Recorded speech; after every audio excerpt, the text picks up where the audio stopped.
Nauna na si Lino sa paglalakad, patungo sa hagdan papaakyat. Nakasunod naman sa kanya si Kulas. Pagkarating sa ikalawang palapag, ay may dalawang mga poging binata ang nakatayo roon. Parehong mga nakasuot ng itim na trench coat at mga tisuyin talaga ang itsura. Teka, ano kayo? Mga Korean model na naging danag? Wika ni Kulas. Nagsalita naman ang isa. Hindi, mga matataas na uri kami ng salamangkero. Manipulator o foreign energy. Ikayo, hulaan namin.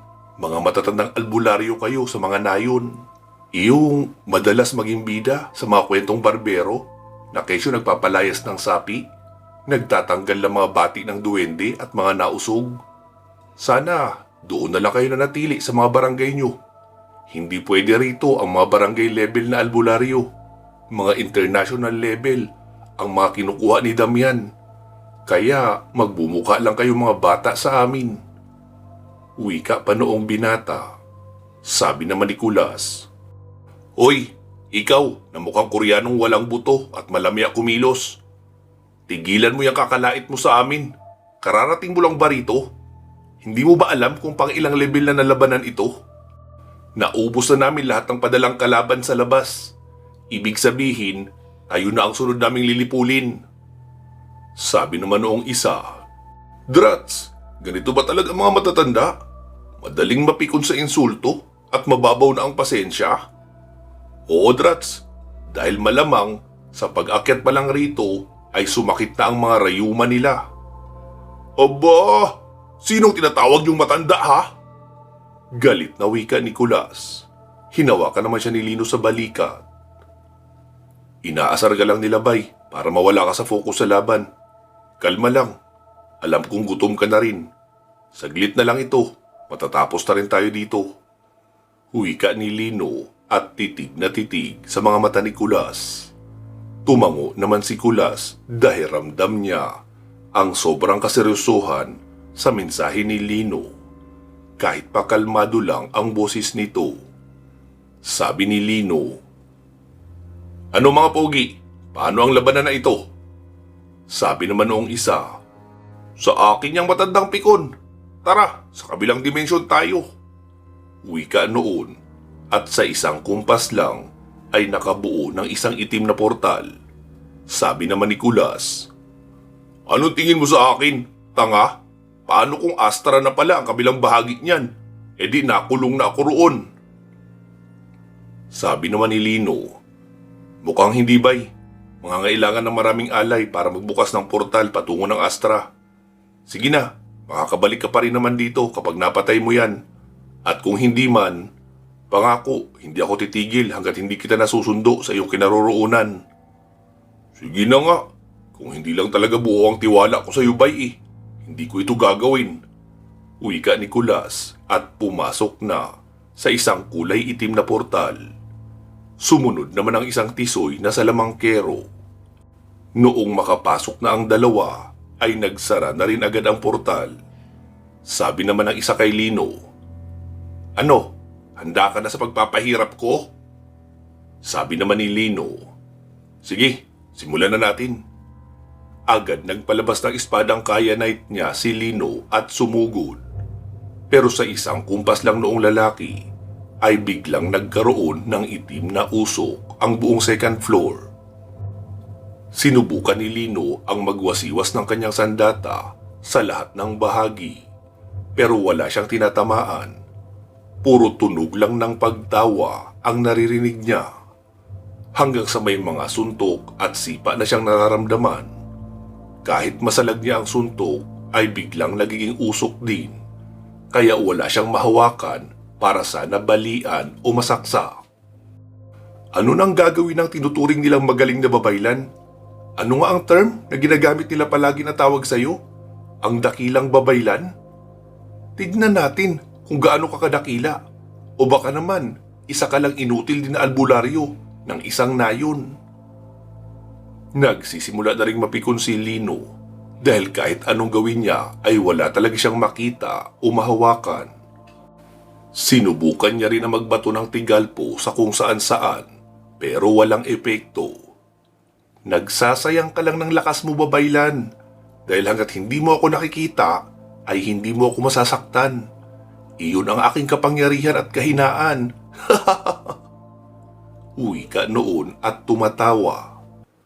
Nag-iisip pa lang si Lino ng paraan nang may humawak na sa kanyang paa at inihampas siya sa itaas ng kisame.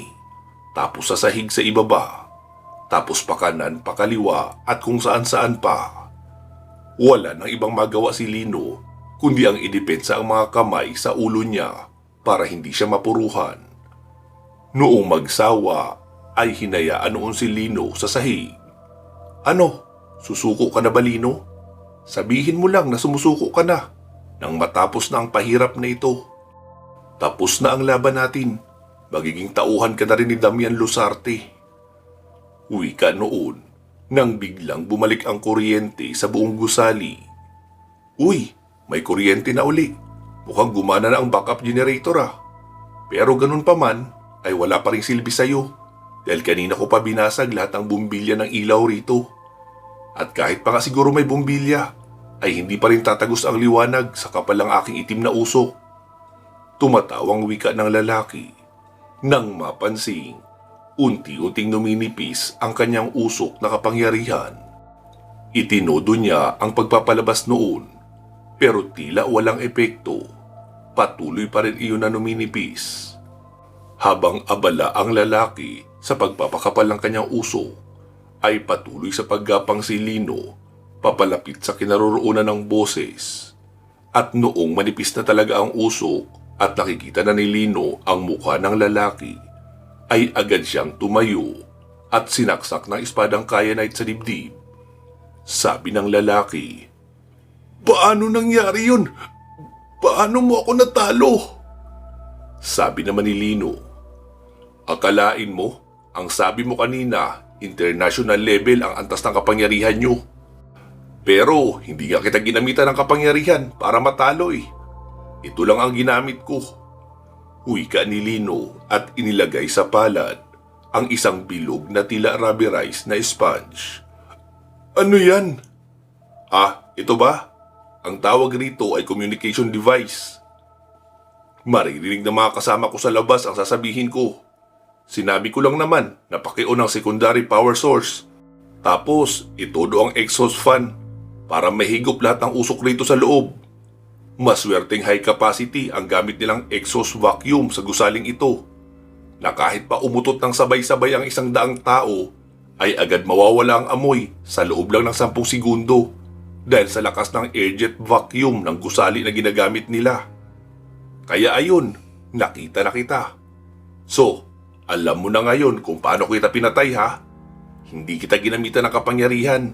Ginamitan ka lang ng talino, period." Wika ni Lino sabay bunot ng espadang kyanite sa dibdib ng lalaki at tinagpas ang liig. Humiwalay ang ulo noon sa katawan. Napahampas naman sa lamesa niya si Damian habang nanonood sa CCTV dahil napatay ni Lino nang walang kahirap-hirap ang tauhan niya sa second floor. Ibig sabihin, third floor na ang susunod na aakyatin ni Lino. Siya na at ang 2 bodyguard niya na assassin ang natitirang hadlang para marating ni Lino ang rooftop, kung saan naroon ang natitirang vial ng mutagen virus. Nagpalingalinga si Lino sa paligid pero wala pa si Kulas. Muli niyang ipinasok sa tenga ang communication device. "Roulette, salamat sa backup." "Naku Lino, ikaw naman ang nakaisip noon. Tanging backup lang talagang naitulong ko." "Oo, pero malaking tulong ka pa rin." "You're welcome, Lino." Samantala, atin namang dalawin ang sitwasyon ni Kulas noong makapasok siya sa itim na portal. Pagkatagos niya roon ay nakita niyang kagubatan iyon at masukal. "Lintik ang Koreanong bading ka? Sa dami ng lokasyon na pwedeng paglabanan, dito pa sa masukal ka nagpunta?" "Pasensya ka na tanda, nature lover ako eh." "Kung ikaw nature lover, Ako naman, liver lover. Mas sikat yun. Wika ni Kulas. Sabi naman muli ng binata, ang hilig talaga magpatawa ng mga matatanda, no? Hindi naman bumibenta dahil kayo lang ang nakakaalam ng joke nyo. Kawawa ka naman. Wala akong pakialam kung hindi ka natatawa. Minsan, may mga joke talaga na ang may mga utak lang ang natatawa. Kaya mas kawawa ka kung hindi ka natawa. Dahil alam mo na ang ibig sabihin noon. Huwag mo ako matatawag na walang utak dahil hindi mo ako kilala. Sigaw ng lalaking iyon at agad sumugod kay Kulas gamit ang pinalabas na itim na sibat. Diretso noong pinuntirya ang pagitan ng mata ni Kulas. Pero ngumiti lang si Kulas at hindi gumagalaw. Kaya nagtaka ang lalaki. Pero ipinagpatuloy lang noon ang paglusob. Ang hindi alam ng lalaki na mas pabor kay Kulas ang lokasyon nila dahil kayang matawag ni Kulas ang mga ugat at baging sa paligid. Bago pa makarating ang lalaki sa kinaroroonan ni Kulas, ay bigla na lang siyang napahinto. Noong mapatingin sa ibaba ay nakita niyang napakarami ng baging ang nakapulupot sa kanyang binti, katawan at mga braso. Maging iyong kanyang sandatang sibat ay napuluputan na rin, kaya hindi niya maibato. Kumumpas sa hangin si Kulas at nagpalit ng posisyon ang mga baging. Ipinwesto nila ang lalaki ng nakapadipa at nakabukaka. Sa isang kumpas lang ni Kulas ng kamay ay may lumabas na gininto ang baging na latigo sa kanyang kamay at may mga tinik ang dulo noon. Anong sabi mo kanina? Mga albularyong pang nayon lang kami at hindi pang international level? Sige, pagbibigyan ko yung yabang mo. Kung makaligtas ka pagkatapos ng laban nating ito. Sinimulan ni Kulas ang paghagupit sa katawan ng lalaking iyon. Bawat bawi ng latigo niya ay may sumasamang laman at dugo na tumatalsi. Abot-abot naman ang palahaw ng lalaki sa sakit. Noong mapuno na ng latay ang harapan, ay pinatalikod naman iyon ni Kulas at doon binanatan ng paglatigo. Naging bingi si Kulas sa bawat palahaw noon na may kasama ring pagmumura sa kanya. Noong hindi pa rin nagpapahinga ang bunganga noon sa kakamura, ay sumenyas na si Kulas sa mga ugat at sinabing sa kanila na ang katawan ng lalaking iyon. Tila mga ahas naman na nag-uunahan ang mga ugat at baging na tumusok sa katawan noong lalaki at sinipsip ang bawat likido na nasa katawan kasama ang laman. At ilang saglit pa ay natuyo na ang lalaking iyon at hinila rin ang mga ugat pailalim ng lupa. Sabi naman ni Kulas, nasaan ang portal ko pababalik? Anak ng pating walang portal? Reklamo pa ni Kulas. Pinindot ni Kulas ang communication device niya sa tenga, baka sakaling may makarinig. Mayday, Mayday! Do you copy? The smoke is going down. I need evac. May sumagot naman sa kabilang linya. Kulas, ikaw ito? Anong Mayday ka dyan? Nasa eroplano ka ba? Ako ito, si Roulette. Anong nangyari sa'yo? Roulette? Ako ito, si Kulas. Nasa gubat ako. Pumasok kami noong kalaban sa isang portal. Patungo raw kami sa isang dimensyon para maglaban. Napatay ko na siya, pero hindi na lumitaw pang muli ang portal eh. Paano ako makakabalik sa dimensyon ng mga tao? Sabi naman ni Roulette. Naku, naniwala ka naman sa yabang noon na nasa ibang dimensyon ka. Hindi na kita maririnig kung nasa ibang dimensyon ka o kahit nasa labas ka ng Vilictican City dahil short range lang naman ang gamit kong radio. Ha? Ibig mo bang sabihin? Nasa Vilictican City lang din ako? Oo, nasa northern area ka lang ng Citadel Building. Maglakad ka lang papabalik at makakarating ka rito in less than 30 minutes. Ha? Ganun katagal? Ang layo pala. Sige na, simulan mo nang maglakad papabalik rito. Tapos na si Lino sa laban niya sa second floor. Papakit na siya ngayon sa third floor. Ikaw lang naman ang makakatulong sa kanya na may kapangyarihan. Okay, sige. Papunta na ako dyan. Copy that. Sagot ni Roulette at pinutol na ang tawag. Hayop talaga ang lalaking yun. Ang layo na pinagdalhan sa akin. Wala namang libreng sakay papabalik. Ay, nakakainis talaga. Ang sarap kutusan noon eh. Inis na wika pa ni Kulas habang naglalakad na papabalik sa area ng Citadel Building. Samantala, sa bahagi naman ng City Council Mansion ay nagtipon-tipon sa baba sina Lafarge, Narita, Sahara, Portia, Micaela at Rosalia. Kailangan na nating umakyat.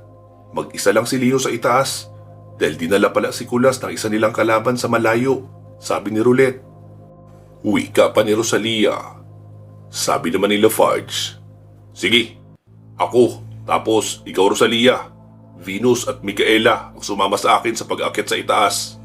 Kayo naman, Sahara at Portia ay sa ground floor magbantay. Tapos ikaw Narita ay dito ka lang sa labas. Bantayan mo si Lance. Okay, copy. Wika ng lahat at agad nang nagsikilos para pasukin ang City Council Mansion. Pagkasampa pa lang nila sa second floor ay agad nang umulan ng bala. Ang isa kasi sa dalawang bodyguard ni Damian ay bumaba para salubungin sila. Kaya si Lino, Damian at isang bodyguard ang naiwan sa third floor. Binabati kita Lino. Akalain mo? Napahanga mo ako. Hindi ko akalain na makakarating ang isang katulad mo dito sa mismong mansyon ko. Sa dami ng patibong at makakalaban sa labas, imposible talaga ang makarating pa rito. Pero sayang dahil hanggang dito ka na lang. Hindi pa rin naman kita papatayin agad dahil ipapakita ko sa iyo ang paglipad ng missile patungo sa Santa Barbara. Gusto kong makita sa mukha mo ang bakas ng kabiguan. Isang misyon sa buong buhay mo na hindi mo napagtagumpayan. At sinong tumalo sa iyo? Ako lang Lino, si Damian Lusarte. Sige na Jude, banatan mo na yan nang madala na natin sa itaas. Maghahating gabi na. Kailangan makalipad na ng missile papuntang Santa Barbara para pagsikat ng araw bukas ay sasalubong sa atin ang ating tagumpay. Magiging infected na lahat ng tao sa Santa Barbara. Wika pa ni Damian at tinanguan ang isang bodyguard na assassin. Inilabas noong lalaking nakasalamin ang isang kumikinang sa talas na punyal. Dinilaan pa iyon at ipinakita kay Lino. Sabay biglang nagkaroon ng mabilis na daluyong ng hangin. Nawala bigla ang lalaki. Nagulat si Lino noong makitang papasugod na pala iyon sa kanya. Ang hindi alam noong kalaban na papaakyat pa lang si Lino ay pinagsama niya na ang kapangyarihan ng bilis ng kidlat at buhok ng tikbalang. Kaya kahit pa halos hindi na makita ng pangkaraniwang mata ang lalaki sa sobrang bilis ng kilos noon, malinaw pa rin iyong nakikita ni Lino na halos nag-slow motion na nga sa kanyang paningin. Kaya walang hirap niya iyong nailagan at chinap ng kamay sa bato. Diretsong napasubsob ang lalaki sa unahan at hindi makapaniwala kung paano siya nailagan ni Lino at kung paanong hindi niya nakita ang ataking iyon.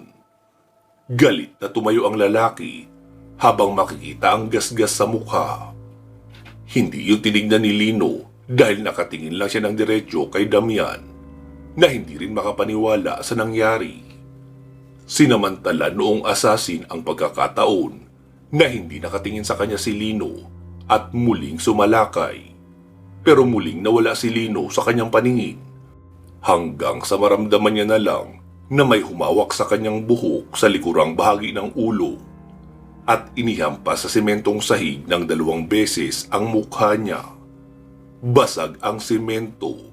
Ganon din ang mukha noong lalaki. Gamit ang isang kamay ay hinawakan ni Lino ang batok noon at itinayo. Pero lupaypay na ang lalaki sa sobrang panghihina. Bawat labas ng hangin sa bibig at ilong ay may kasama ng dugo. Tama na ang laro, Damian. Puro kautos sa mga tauhan mo. International level daw sila. E di sila na ang malakas.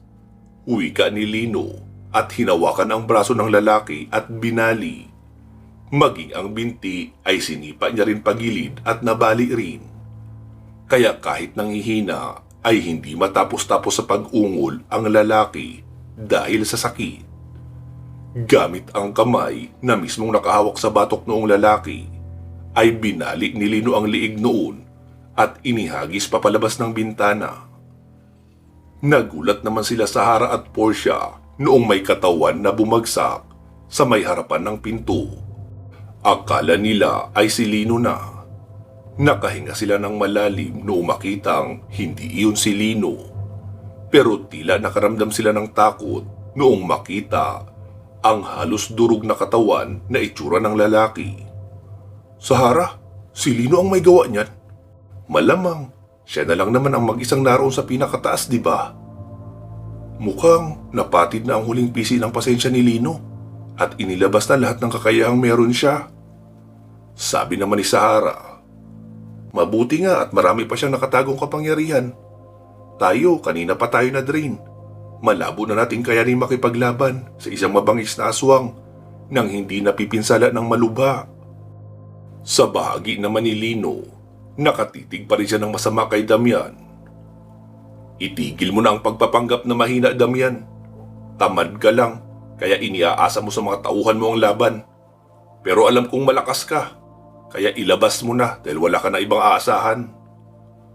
Ay, sige na nga. Dahil sa pinipilit mo ako, edi sige, pagbibigyan na kita. Wika ni Damian at humikab, sabay nag-stretch pa itaas ng kanyang mga kamay na siyang sinamantala ni Lino ang pagkakataon na pagkakapikit noon. Tila isang hangin lang na mabilis ang naging pagkilos ni Lino at dinaanan ang bulsa ng leather coat ni Damian. At noong mapamulat ng mata si Damian ay nasa kamay na ni Lino ang remote ng missile. Hello, Roulette. Nasa akin ang remote ng missile. Anong gagawin ko rito? Tanong ni Lino matapos pindutin ang comb. Tapakan mo lang, Lino, para madurog. Hindi na yan gagana. Copy that. Sagot ni Lino at agad tinapakan ang remote. Napangiti naman si Damian noong makita ang ginawa ni Lino. Mabilis ka na nga kumilos ngayon. Pero anyway, wala namang kwenta ang buton na yan. Dahil pwede ko namang pindutin ang mismong missile para sumabog at magtuloy sa destinasyon. At sino namang may sabi sa'yo na hahayaan kitang mapindot mo pa iyon ng mano-mano? Tanong ni Lino. Wala namang nagsabi sa akin. Ipapakita ko sa'yo kung paano ko yung pipindutin. Hinubad ni Damian ang suot niyang leather jacket at tanging sando ang naiwan. Doon na lumantad ang malaki at matipunong katawan ni Damian na puno ng tattoo. Lino, marami akong antas ng kapangyarihan. May dugo akong baltukan, vampira at halimaw ng astra. Kapag natalo mo ako sa 3 antas na iyon, ay mapapabilib mo na talaga ako. Pero sinisiguro ko sa iyo na ako pa rin ang magtatagumpay. Mapapalipad ko ang missile na papuntang Santa Barbara. Sabi naman ni Lino, puro kasalita, simulan na natin ito. Wika ni Lino sabay sugod ng mabilis kay Damian. Biglang naging kulay dilaw ang mga mata ni Damian. Tanda ng pagiging baltukan ang ginagamit. Nagkaroon ng maninipis na balahibo at matatalas na kuko. Maging ang muka ay nagkabalahibo na rin. Kaliwat kanan ang kalmot noon. Kung hindi yun ay ilagan ni Lino ay nasasalag naman. Isang paikot na sipa ang ginawa ni Lino na kumonekta sa muka noon. Pumaling ang ulo ni Damian pero mabilis nakabalik at bumitaw naman ng isang malakas na sipa sa tagiliran ni Lino. Tumalsik rin si Lino sa dingding. Pero nauna ang paa na lumapat sa gilid, sabay ipinadyak at mabilis bumali. Isang solidong sapak naman ang ginawa ni Lino na tumama sa mukha ni Damian. At noong muling bumitaw para sa isa pang follow-up, ay nahuli naman ni Damian ang kamay ni Lino at binali. Pero sinabayan iyon ni Lino ng pag-flip pagilid at habang nasa ibaba ang ulo niya at katawan, ay pataas niyang sinipa ang panga ni Damian kaya nabitawan rin siya noon. Umangil ng malakas si Damian na nagpauga sa gusali, pero papabalik na si Lino sa kanya, sabay lapat ng kamay sa sikmura at nagbitaw ng tigalpo. Sunog ang sikmura ni Damian at bumalandra sa dingding. Pinunit noon ang suot na sando at mas lalong naging mabangis. Pero kahit anong pagkalmot ang gawin niya kay Lino ay nasasalag lang ng espadang kyanite at nakakaalis din agad si Lino sa pwesto. Sabay mag-iiwan ng malakas na tadyak sa tagiliran. Unti-unting napapatid ang pasensya ni Damian at mas lalong nagiging mabangis. Tila may inusal iyong orasyon, nawala ang mga balahibo sa katawan, tapos nag-iba ang aura at naging pula ang mga mata. Nagkaroon na rin ng 4 na matatalim na pangil at ngumiti kay Lino. "So, magpapakabampira ka na ngayon?" Wika ni Lino habang umaatras, papalapit sa may malaking bintana na nakabukas. Biglang naging mga paniki ang katawan ni Damian at sumugod kay Lino. Napangiti si Lino dahil kaya nga siya lumapit sa malaking bintana para magamit niya ang kidlat. Pagkalapit ng mga paniki ay sa kanya ikinumpas paturo-roon ang kamay at agad sumunod ang maliliit na guhit ng kidlat. Lahat ng paniki ay tinamaan at kumikisay-kisay nang bumagsak sa sahig. "Yun! Naging inihaw na paniki katuloy!" Wika ni Lino. Pero ilang saglit pa ay muling nabuo si Damian. Marami iyong sunog sa katawan at sa mukha. Amoy inihaw ah. Nagutom tuloy ako." Kumuha ng punyal si Damian at sinugatan ang mga balat. Saka may lumabas na itim na usok. Maya-maya nagpalit ng anyo. Nagmukhang malaking gorilya iyon na mukha ring pusa na may itim na balahibo sa katawan. Mabilis iyong umatake kay Lino. Nagagawa ni Lino na masalag ang atake, pero tumatalsik siya sa dingding sa sobrang lakas. Kaya naglabas na lang siya ng espadang kyanite. "Ermitanyo, 500% ng kidlat sa espada!" Sigaw niya, sabay salag sa atake ni Damian. Napakabilis ng pagpapalipat-lipat ni Lino at bawat ilag niya ay nagiiwan siya ng hiwa sa katawan ni Damian. Hanggang sa madaanan niya ang likurang bahagi ni Damian. Hiniwaan niya ang likurang bahagi ng mga paa at alak-alakan. Napaluhod si Damian. Saka naman sinaksak ni Lino sa likuran pababaon sa katawan. Muling bumalik sa normal ang itsura ng katawan ni Damian at sumusuka ng dugo. Binunot ni Lino ang espada niya at bigla na lang nawala na parang bula. "Talo ka na, Damian. Talo na ang Black Triangle. At iyong pinunot niyo, humanda siya. Siya ang isusunod ko pagkatapos ko rito sa Vinictican City. Pero bago yun, kailangan ko ang last dose ng mutagen virus na meron ka." Wika ni Lino at umakyat na sa itaas ng rooftop para kunin iyon doon mismo sa missile. Sa may ibaba naman ay kararating lang ni Kulas. "Sahara, anong balita? Nasaan na si Bailino?" "Uy, ikaw pala, Sir Kulas. Nasa 3rd floor na siya. Mukhang under control na rin naman ang lahat." "Ah, ganun ba? Hindi sige pala, dito na lang ako sa baba. Napagod ako sa layo ng tinakbo ko eh. Maglalakad lang sana ako. Kaso baka bukas pa ako makabalik rito." Wika ni Kulas at naupo lang sa tapat ng City Council Mansion. Sa bahagi naman ni Lino ay umakyat na nga siya sa rooftop at nabuksan niya na ang missile. Nakita niya na ang vial na pinaglalagyan ng virus. Dahan-dahan niya yung inaalis dahil baka mabasag. At mukhang manipis pa naman ang bote na pinaglalagyan. Nang magsalita si Rosalia sa communication device. "Lino, nasaan ka?" "Narito na ako sa rooftop. Inaalis ko na ang mutagen virus sa missile." "Eh si Damian, nasaan?" "Iniwan ko sa 3rd floor. Naghihingalo na yun." "Nandito kami, Lino, sa 3rd floor. Walang tao rito. Wala si Damian." Napahinto si Lino noong marinig ang sinabi ni Rosalia at pinakiramdaman ang paligid. Naramdaman niya ang presensya ni Damian sa paligid. Nagulat siya noong makitang may pumindot sa red button at bigla na lang nag-activate ang missile.